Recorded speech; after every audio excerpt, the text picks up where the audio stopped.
Hello everybody, welcome to this channel. Today I'm gonna show you how to make a TikTok video with words that changes. It's very simple. You have to record a video from your TikTok application first, so tap on the plus button.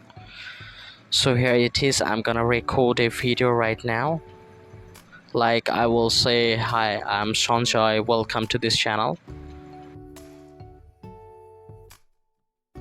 So you can see that I have recorded a video. Now I will add a text here. Okay, you can tap on the text button, then you can write the particular thing that you want to put on your text.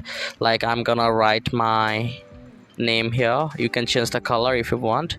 Okay, now if you just tap on it, you can see there are three options. Tap on set duration, so select the duration where you are saying that particular word.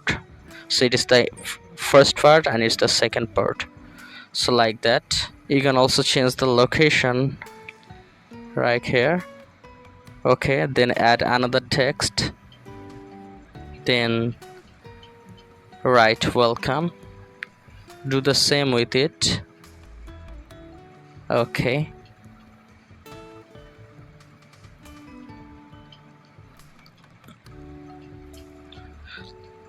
you can see this is how you can actually do it. Okay, you can also change the shapes if you want, like color. So this is how you can make any TikTok video with the words that changes. Thanks for watching this video and see you in the next one.